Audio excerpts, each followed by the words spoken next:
இந்த ஜூலை மாதம் 7ஆம் தேதி செவ்வாய்க்கிழமை இந்த காலையில நீங்க நல்லா இருப்பீங்க. இந்த வார்த்தை கேட்டுக்கொண்டிருக்கக்கூடிய என் அன்பு பிள்ளைகளே, அருமையான மகனே, அன்பான மகளே, நீங்கள் ஆசீர்வதிக்கப்பட்டவர்கள். தேவனுடைய நேசக்கரம், பிரியமான கரம், பாசமான கரம் உங்களோடு கூடவே இருப்பதாக. நீங்கள் எல்லா வகையிலும், நீங்கள் எல்லாவற்றிலும் வாழ்ந்து சுகமாயிருக்க உங்கள் ஒவ்வொருவரையும் நாங்கள் மனதார வாழ்த்துகிறோம், ஆசீர்வதிக்கிறோம். ஒரு சிறிய ஸ்டோரி, ஒரு கதை பாருங்களேன், கொஞ்சம் கவனமா கேளுங்களேன். ஒரு குறிப்பிட்ட சர்க்கஸ்ல வித்தை காட்டுவதற்காக 2 சிங்கங்களை உபயோகப்படுத்துவார்களாம். அந்த வித்தை காட்டக்கூடிய சில நேரங்கள், நிமிடங்கள் தவிர அந்த 2 சிங்கங்களையும் ஒரு கூண்டுக்குள் அடைத்து வைத்திருப்பார்களாம். அதுக்கு பார்த்தீங்கன்னா நல்ல ரெஸ்ட் கிடைக்கும், நேரத்துக்கு நல்ல ஃபுட்டு கிடைக்கும். அதுங்க வித்தை காட்டுவதற்காக இந்த ஷோ காட்ட அது வந்துச்சிங்கன்னா மக்களெல்லாம் ஆர்ப்பரிப்பார்கள், ஆரவாரமிடுவார்கள். அதுக்கு ரொம்ப ஒரு ஹாப்பியாக இருக்கும். நம்மளை இப்படி கொண்டாடுறாங்களேப்பா அப்படின்னு சொல்லிட்டு நல்ல ஒரு கம்ஃபர்ட் ஜோனில் ரொம்ப சொகுசாக அந்த 2 சிங்கங்களும் வாழ்ந்து கொண்டு வந்ததாம். ஒரு முறை அந்த கூண்டுக்குள்ளே இருக்கக்கூடிய அந்த சிங்கங்களுடைய கண் பார்வைக்கு படக்கூடிய விதத்தில் ஒரு கழுகு வந்ததாம். அந்த கழுகு வந்து சொல்லிச்சான், அப்பா நீங்கள் 2 பேருமே காட்டில் வாழ வேண்டியவர்கள், நல்ல சுதந்திரமா ராஜா மாதிரி வாழ வேண்டிய ஆட்கள். நீங்கள் கூண்டுக்குள்ளே உங்களை அடைச்சி வச்சிருக்காங்க, நீங்கள் இங்கே இருக்கீங்களே, நீங்கள் இங்கே இருக்க வேண்டிய ஆளே இல்லையே.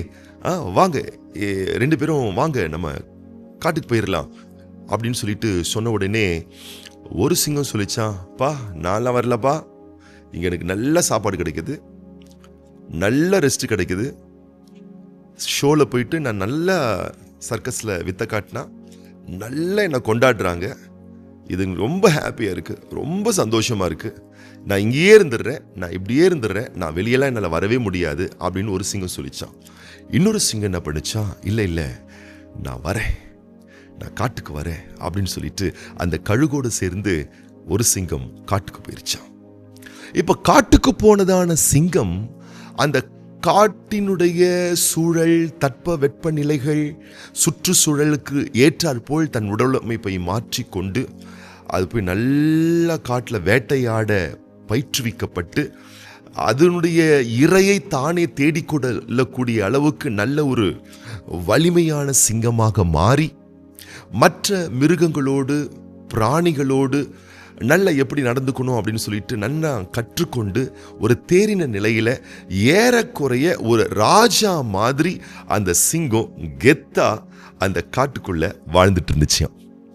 ஆனா இந்த சர்க்கஸ்ல இருந்த ஒரு சிங்கம் இருக்கு பார்த்தீங்களா, அது என்னாச்சுன்னா அந்த கூண்டுக்குள்ளவே அடைக்கப்பட்டு எப்போ பார்த்தா நல்லா சாப்பிட்டு நல்லா தூங்கி வித்தை காட்டுறதுக்கு மட்டும் கொஞ்சம் சில நிமிஷங்கள் வெளியே வந்துட்டு எப்போ பார்த்தா சாப்பிட்டு தூங்கி இப்படியே ஒரு கம்ஃபர்ட் ஜோன்லேயே இருந்ததுனால சீக்கிரம் அதனுடைய உடல் பலவீனப்பட ஆரம்பித்தது. சில நோய் தொற்றுகள் அதற்கு ஏற்பட ஆரம்பித்தது. கடைசியில் பார்த்தீங்கன்னு சொன்னால் அந்த சர்க்கஸினுடைய நிர்வாகிகள், இதுக்கு வயசாயிடுச்சு போலப்பா, இது ஃபிட்டாக இல்லை, ஸ்டெபிலிட்டி இல்லை, இதால் ஒன்றுமே முடியல, நோய் வாய்ப்பட்டுருது, இதை பேசாமல் நம்ம இங்கே வச்சுக்கிட்டு சோறு போடுறது நம்மளால் முடியல, நேராக கொண்டு போயிட்டு காட்டில் விட்டுருங்க அப்படின்னு சொல்லிட்டு ஆட்களை வச்சு அந்த சிங்கத்தை கொண்டு போயிட்டு காட்டில் விட்டாங்களாம். காட்டில் போய் விட்டால் அந்த காட்டினுடைய சுற்றுச்சூழல், தட்பவெப்ப நிலைகள், இதால் இப்படிப்பட்ட சூழ்நிலையில் வாழ்வதற்கு அது பயிற்றுவிக்கப்படாததுனால அதனுடைய உடம்பு பாடி வந்து அந்த காட்டின் சூழ்நிலையோட செட் ஆகாம ரொம்ப சோர்வடைந்ததாம். வேட்டையாட தெரியல, மற்ற பிராணிகளோடு, விலங்குகளோடு, மிருகங்களோடு பழக தெரியல, தன்னுடைய ஆகாரங்களை தானே தேடிக்கொள்ள தெரியல. இப்படி பல வகையான சவால்கள் அதுக்கு வந்த உடனே அதை சமாளிப்பதற்கான பயிற்சியும் அதற்கு வேண்டிய உடல் வலிமையும் இல்லாதபடியினால ரொம்ப பலவீனப்பட்டு சீக்கிரமே செத்து மாண்டு மறைந்து போனதாம். இது ஒரு ஸ்டோரி தான் கர்த்தருடைய பிள்ளைகளே. நல்லா யோசித்து பாருங்க. நம்ம கவனிக்க வேண்டிய ஒரு முக்கியமான ஒரு ஸ்டோரி. அநேகர் கூட பார்த்தீங்கன்னா இந்த கூண்டுக்குள்ளே இருக்கக்கூடிய ஒரு சிங்கத்தை போல ஒரு கம்ஃபர்ட் ஜோன்லேயே அவங்க இருந்துக்கிட்டு, எனக்கு வீட்டில் நல்லா 3 வேளை சோறு கிடச்சிருதுப்பா, யாராச்சும் எனக்கு சம்பாதிச்சு போட்டுறாங்கப்பான்னு சொல்லிட்டு படிக்க வேண்டிய காலத்தில் சரியாக படிக்கிறது இல்லை, உழைக்க வேண்டிய காலத்தில் சரியாக உழைக்கிறது இல்லை, சம்பாத்தியம் பண்ண வேண்டிய காலத்தில் சரியாக சம்பாத்தியம் பண்ணுறது இல்லை, ரிஸ்க் எடுக்க வேண்டிய காலகட்டங்களில் ரிஸ்க் எடுக்க தயங்கி ரிஸ்க் எடுக்காமல் எந்த முயற்சியும் பண்ணாமல் சோறு கண்ட இடமே சொர்க்கம் அப்படின்னு சொல்லிட்டு யாரையாச்சும் ப்ளீஸ் பண்ணி ப்ரைஸ் பண்ணி, யார் காலில் விழுந்தாச்சும் ஏதாச்சும் ஆதாயத்தை எடுத்துப்போம், கையில் விழுந்தாச்சும் ஆதாயத்தை எடுத்துப்போம், யாராச்சும் நமக்கு உதவி செய்ய மாட்டாங்களா, யாராச்சும் ஒரு உதவி செஞ்சாங்கன்னா அதை வச்சு நம்ம மேனேஜ் பண்ணிக்கலாம்னு சொல்லிட்டு ஒரு சின்ன வட்டத்துக்குள்ள ஒரு கூண்டுக்குள்ள அப்படியே யாராச்சும் உதவி செய்யக்கூடியவங்களுடைய ஷேடோ கீழேயே வாழ்ந்து வாழ்ந்து வாழ்ந்து வாழ்ந்து என்ன ஆயிராங்கன்னு கேட்டிங்கன்னா, பலவீனப்பட்டவர்களாக, திறமை இழந்தவர்களாக, துணிஞ்சு ரிஸ்க் எடுக்க ஒரு பெரிய ஒரு எபிலிட்டி இல்லாததுனால வலிமை இல்லாதவர்களாக, மன திடம் இல்லாதவர்களாக வாழ்ந்து வாழ்ந்து வாழ்ந்து பலவீனப்பட்டு மன வலிகளால் நிரப்பப்பட்டு உடல் வலிமை இல்லாமல் கடைசியில் ஒரு பெரிய சவால்கள் வாழ்வில் வந்தவுடனே அதை சந்திப்பதற்கான சத்துவமும் சாத்தியத்தின் பலனும் இல்லாதபடினாலே வாழ்க்கையை முடிஞ்சு போயிருதுங்க. வாழ்க்கையை பரிதாபத்துக்குள்ள போயிடுறாங்க. அந்த கூண்டுக்குள்ள அடைக்கப்பட்ட சிங்கம் மாதிரி ஆயிடுறாங்க. ஆனால் சில பேர் அப்படி கிடையாதுங்க. ரிஸ்க் எடுக்க தயங்காம படிக்க வேண்டிய காலத்தில் நல்லா படிச்சு, உழைக்க வேண்டிய காலத்தில் நல்லா உழைச்சி, எந்தெந்த விஷயத்துக்கெல்லாம் ரிஸ்க் எடுக்கணும் அந்தந்த விஷயத்துக்கு மட்டும் ரிஸ்க் எடுத்து தன்னையும் வளர்த்து கொண்டு தன்னோடு இருக்கிறவர்களையும் வளர்த்து கொண்டு வாழ்க்கையில் நல்ல நிலை அடைவதற்கான நல்ல ஒரு பயிற்சியும் சவால்கள் மத்தியிலும் தன்னை உருவாக்கி கொண்டு பலப்படுத்தி மேன்மை அடைகிறாங்க பாருங்களேன். அவங்க வாழ்வின் இறுதி வரைக்கும் ரொம்ப கெத்தா, ரொம்ப சிறப்பா, ரொம்ப நிறைவா வாழ்றாங்க. ஆண்டவருடைய வார்த்தை வண்ணமாய் சொல்லுகிறது. எரேமியா தீர்க்கதரிசியின் புஸ்தகம் 12ஆம் அதிகாரம் 5ஆம் வசனம், நீ காலாட்களோட ஓடும் போதே உன்னை இளைக்க பண்ணினார்களானால் குதிரைகளோட எப்படி சேர்ந்து ஓடுவாய்? சமாதானமுள்ள தேசத்திலேயே நீ அடைக்கலம் தேடினால் யோர்தான் பிரவாகித்து வரும்போது நீ என்ன செய்வாய்? ஆண்டவருடைய வார்த்தை கேட்கிறது. ஆண்டவருடைய வார்த்தை சொல்லுது, கம்ஃபர்ட்டா அப்படி சமாதானமா, யாரும் ஒன்றும் சொல்லிடக்கூடாது, எனக்கு எந்த கஷ்டமும் வந்துடக்கூடாது, எல்லாரும் என்னை போஷிக்கணும், பராமரிக்கணும், உடுத்து வைக்கணும், நீங்கள் தான் எல்லாம் எனக்கு செய்யணும், நான் எதையுமே செய்ய மாட்டேன்னு சொல்லிட்டு ஒரு கம்ஃபர்ட் ஜோன்லேயே வாழ்ந்துட்டு இருக்கவங்க பாருங்களேன். ஒரு காலகட்டம் கடந்த பிறகு அவங்களுக்கு கம்ஃபர்ட்டாக இருந்ததான எல்லாமே அவர்களை விட்டு விலக ஆரம்பிக்கிறது. எப்படி நடக்குதான்? யோர்தானே பிரவாகித்து வருதான். அந்த சவாலில், அந்த ரிஸ்க் எடுக்கக்கூடிய சிச்சுவேஷன்ஸில் அந்த ரிஸ்க் எடுக்க முடியாமல் பயந்து நொறுங்கி மன வலிமை இல்லாமல் உடல் வலிமை இல்லாமல் வாழ்க்கையே மாய்த்து கொள்கிறார்கள் அநேகர். அப்பா சொல்றாங்க, நீ அப்படி இருக்கவே கூடாது, நீ அப்படி இருக்கவே கூடாது. எல்லா சூழ்நிலைகளிலும் படிக்கக்கூடிய பிள்ளைகளே தைரியமா ரிஸ்க் எடுத்து படிங்க. உழைக்கிற பிள்ளைகளே, பிசினஸ் பண்ற பிள்ளைகளே, சம்பாத்தியம் பண்ற பிள்ளைகளே, கர்த்தருக்காக ஊழியம் செய்கிற பிள்ளைகளே, என்ன சவால்கள் வந்தாலும் உத்வேகமா, உற்சாகமா, சோம்பல்தனம் இல்லாமல், சோம்பேறித்தனம் இல்லாமல் அந்தந்த நாளுக்கு உங்க கைக்கு நேரிடுகிறது எதுவோ அதை முழு பலத்தோடு, முழு உற்சாகத்தோடு, முழு உத்வேகத்தோடு காரியங்களை நடப்பீங்கள். ஒரு நாள் வரும் பாருங்களேன், அற்புதமான இடத்துக்கு நீங்கள் வருவீர்கள். சொல்வார்கள் பாருங்கள், இளமையில் கல், முதுமையில் சேர் அப்படின்னு சொல்லுவாங்க. இளமையில எந்த அளவுக்கு உங்க வாழ்க்கையை நீங்க அப்கிரேட் பண்ணிக்கிறீங்களோ, உங்களை அப்டேட் பண்ணிக்கிறீங்களோ, உங்களுடைய வளமான வருங்காலங்கள் உங்களுக்கு ஆசீர்வாதமாக இருக்கும் என்பதை மறந்து விடாதீர்கள். யாக்கோபுக்கு 12 பிள்ளைகள் பாருங்களேன். 12 பிள்ளைகள்ல ஏறக்குறைய 11 பிள்ளைகளும் கம்ஃபர்ட் ஜோன்ல, அப்பாவினுடைய ஷேடோக்குள்ள, அப்பாவினுடைய செல்வாக்குக்குள்ள, அப்பா தரக்கூடிய சொத்து, அப்பா கொடுக்கக்கூடிய சுபிட்சம், அப்பா கொடுக்கக்கூடிய எல்லா சுகபலத்துல அனுபவித்து வாழ்ந்தார்கள் 11 பிள்ளைகளும். ஆனா ஒரு பிள்ளை யோசிப்பு பாருங்க, சின்ன வயசுலயே பகைமை, சின்ன வயசுலயே துரத்தப்படுதல், சின்ன வயசுலயே பழிசாட்டப்படுதல், சின்ன வயசுலயே குற்றம் தீர்க்கப்படுதல், சின்ன வயசுலயே குடிக்கும், சிறைக்கும், பழிக்கும் ஆளாக்கப்பட்டு புடமிடக்கூடிய அளவுக்கு யோசிப்பினுடைய வாழ்க்கை இருந்தது. ஆனா ஒரு காலகட்டம் வந்தது. என்ன தெரியுமா நடந்துச்சு?